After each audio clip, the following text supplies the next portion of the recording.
उड़ीसा में एक बीबी ने अपने शौहर के खिलाफ मुकदमा लिखवाया है और उस मुकदमे में लिखा है कि उसका शौहर पैसे के लिए हिंदू लड़कियों को फंसाता है।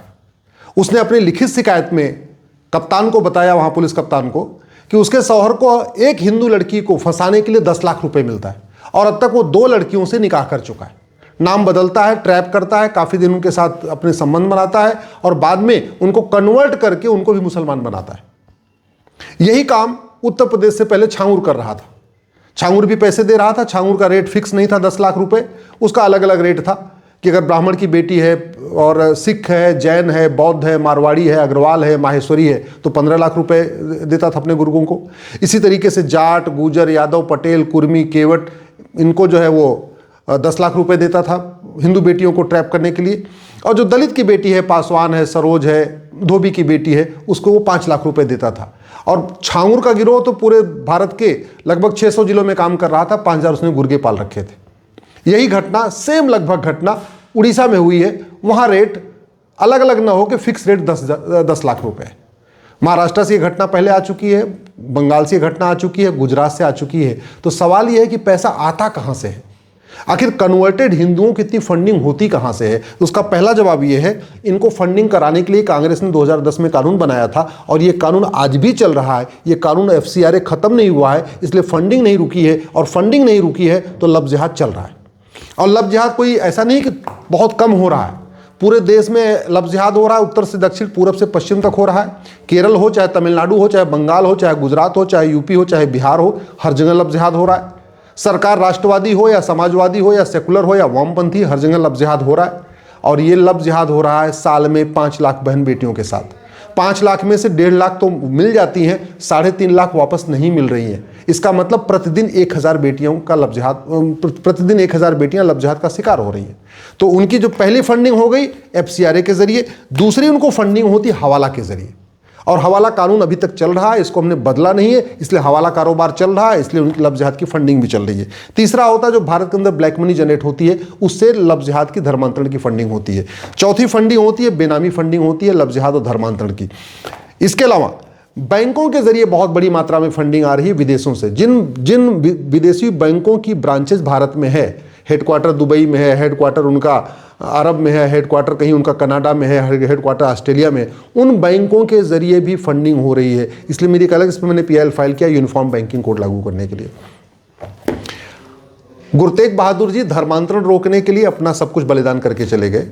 गुरु गोविंद सिंह जी अपना धर्मांतरण रोकने के लिए सब कुछ बलिदान करके चले गए। गुरु गोविंद सिंह जी के 4 साहिबजादे धर्मांतरण रोकने के लिए अपना सर्वस्व न्यौछावर करके चले गए। दुर्भाग्य देखिए, आज भी धर्मांतरण नहीं रुका और आज भी लब जिहाद हो रहा है। क्यों? क्योंकि पूरे देश में लब जिहाद और धर्मांतरण हो रहा है, फिर भी हमने इस BNS में न लब जिहाद के लिए एक चैप्टर जोड़ा, न हमने धर्मांतरण के लिए एक चैप्टर जोड़ा। ना ऑफेंस रिलेटिंग टू लब जिहाद नाम से कोई चैप्टर हमने बनाया, ना ऑफेंस रिलेटिंग टू कन्वर्जन के नाम से हमने इसमें कोई चैप्टर बनाया। हमने धर्मांतरण कराने वाले जिहादी और मिशनरियों का narco polygraph brain mapping test करने के लिए कानून नहीं बनाया। अब ये जो जिहादी पकड़े जाते हैं इनको तो हम जेल में डाल देते हैं, लेकिन अगर इनका हम narco polygraph brain mapping test करके पूछें कि तुम्हें मोटिवेट किसने किया, तुम्हें पैसा किसने दिया, तुम्हें फंडिंग कहां से कर रहा है, तुम इस पूरे गैंग में और कितने लोग शामिल हैं, तो एक लब जिहाद के केस में कम से कम 10 से 15 लोग पकड़े जाएंगे। लेकिन होता क्या है कि हमारे पास नार्को पॉलीग्राफ ब्रेन मैपिंग कानून नहीं है, तो जो पकड़ा गया बस उसके खिलाफ FIR हो जाती है, बाकी अपने घूमते रहते। छांगुर तो बहुत देर में पकड़ा गया ना, उसने हजारों की संख्या में कन्वर्ट करा दिया तब जाके पकड़ा गया। अगर हमारे पास narco polygraph brain mapping test होता, जो पहला व्यक्ति पकड़ा गया था लब जिहाद में, अगर उसी का हम टेस्ट करके पता कर लेते, हो सकता है वो चेन जो है छांगुर तक पहुंच जाती। छांगुर बहुत पहले पकड़ लिया गया होता। आज भी हमने लब जिहाद को राष्ट्र की सुरक्षा के लिए खतरा घोषित नहीं किया है। हमारे पास कानून नेशनल सिक्योरिटी एक्ट, लेकिन लब जिहाद को राष्ट्र की सुरक्षा के लिए खतरा घोषित नहीं किया। धर्मांतरण को राष्ट्र की सुरक्षा के लिए हमने खतरा घोषित नहीं किया। हमारे पास अनलॉफुल एक्टिविटी एक्ट है, लेकिन हमने न तो लब जिहाद को अनलॉफुल एक्टिविटी डिक्लेयर किया, न हमने कन्वर्जन को, धर्मांतरण को अनलॉफुल एक्टिविटी डिक्लेयर किया। नतीजा है प्रतिदिन 1000 बेटियां लब जिहाद का शिकार हो रही हैं, प्रतिदिन 1500 हिंदू परिवारों का धर्मांतरण हो रहा है। 1500 हिंदू परिवार का मतलब एक दिन में अगर 1500 हिंदू परिवार हो रहे हैं और एक परिवार में 7 आदमी मान के चलिए, तो यानी प्रतिदिन 10,000 हिंदुओं का धर्मांतरण हो रहा है। और प्रतिदिन 10,000 हिंदुओं का धर्मांतरण हो रहा है, नहीं, साल में 40 लाख हिंदुओं का धर्मांतरण हो रहा है। तो साल में 5 लाख बहन बेटियां गायब हो रही हैं और 40 लाख और भी कन्वर्ट हो रहे हैं। आप समझ लिए हम कितने तेजी के साथ घट रहे हैं। धर्मांतरण इसलिए भी नहीं रुक रहा है कि पुलिस सत्ता के गुलाम बनी हुई है, और वो पुलिस सत्ता की इसलिए गुलाम बनी हुई है, 1861 का पुलिस एक्ट चल रहा है। आज तक हमने यूनिफॉर्म पुलिस कोड लागू नहीं किया, हमने पुलिस चार्टर लागू नहीं किया, पुलिस की रिस्पॉन्सिबिलिटी अकाउंटेबिलिटी फिक्स नहीं किया, पुलिस को स्वतंत्र और निष्पक्ष बनाया नहीं।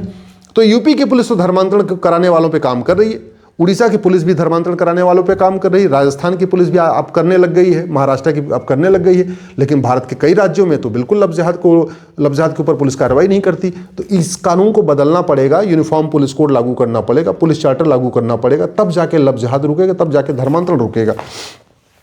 लफ्ज़ जिहाद धर्मांतरण का एक बड़ा कारण ये है, हमने जो मजहब के आधार पर नियम कानून बना रखे हैं, मजहब के आधार पर मदरसे चल रहे हैं, मजहब के नाम पे जो स्कूल कॉलेज हमने खोलने की परमिशन दे दिया है, ये बहुत बड़ा लफ्ज़ जिहाद का कारण है।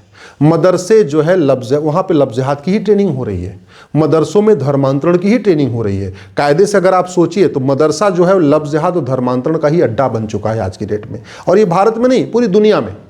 फ्रांस परेशान है, यूरोप परेशान है, अमेरिका परेशान है। दुनिया के जिन देशों में सख्ती है वहाँ मामला ठीक चल रहा है। चीन ने सख्ती कर रखी है, वहाँ मदरसे, ये सब मदरसे तो उसने बंदी कर रखा है, वहाँ मदरसे नहीं चल रहे हैं, तो वहाँ शांति है। लेकिन जिन देशों ने मदरसा खोलने की परमिशन दिया है वहाँ अशांति है।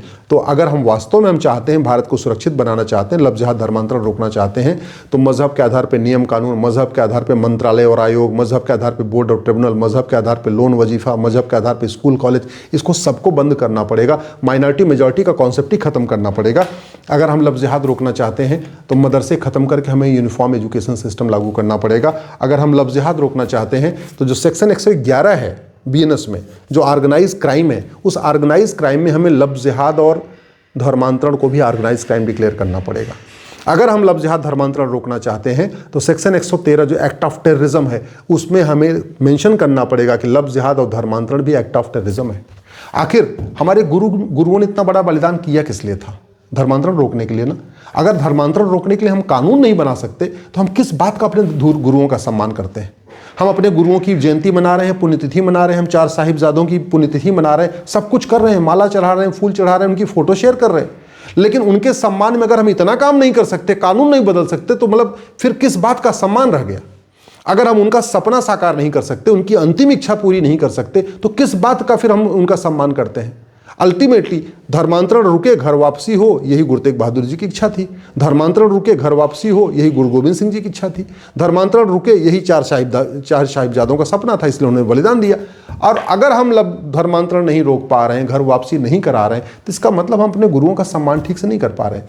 और मैं गारंटी के साथ कहता हूँ, सरकार केवल इतना काम कर दे, धर्मांतरण और लफ्ज़ जिहाद को राष्ट्र की सुरक्षा के लिए खतरा घोषित कर दे, धर्मांतरण और लफ्ज़ जिहाद को देश की एकता अखंडता के लिए खतरा घोषित कर दे, धर्मांतरण और लफ्ज़ जिहाद को ऑर्गेनाइज क्राइम डिक्लेयर कर दे, धर्मांतरण और लफ्ज़ जिहाद को वेजिंग वॉर डिक्लेयर कर दे, धर्मांतरण और लफ्ज़ जिहाद करने वालों की 100% प्रॉपर्टी जब्त करने, नागरिकता खत्म करने और 1 साल के अंदर उनको आजीवन कारावास देने के लिए कानून बना दे।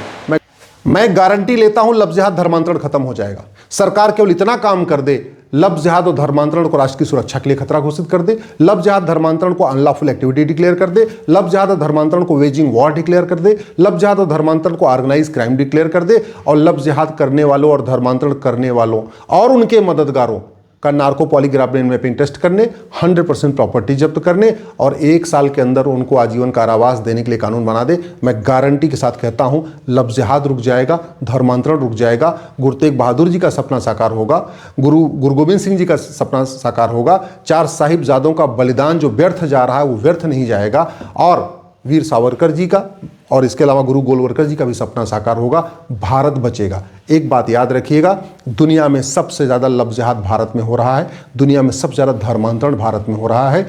लफ्ज़ जिहाद धर्मांतरण के कारण डेमोग्राफी बदली है, डेमोग्राफी बदली तो नतीजा हुआ पाकिस्तान बन गया, डेमोग्राफी बदली बांग्लादेश बन गया, डेमोग्राफी बदली अफगानिस्तान बन गया, डेमोग्राफी बदली कश्मीर में नरसंहार हुआ, डेमोग्राफी बदली भारत के 9 राज्यों में हम खत्म हो चुके हैं। भारत के 800 जिलों में से 200 जिलों की डेमोग्राफी बदल चुकी है। 6000 तहसीलों में से 1500 तहसीलों की डेमोग्राफी बदल गई है। और डेमोग्राफी अगर और आगे न बदले, उसको रोकने के लिए यही तरीका है, कठोर कानून बनाए, नहीं तो भारत में 25 साल के बाद अराजकता आएगी।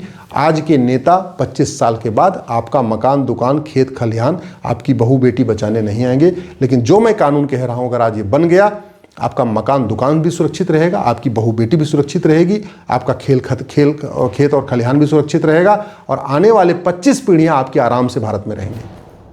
बंगाल के 2 टुकड़े हुए, एक बना ईस्ट बंगाल, एक बना वेस्ट बंगाल।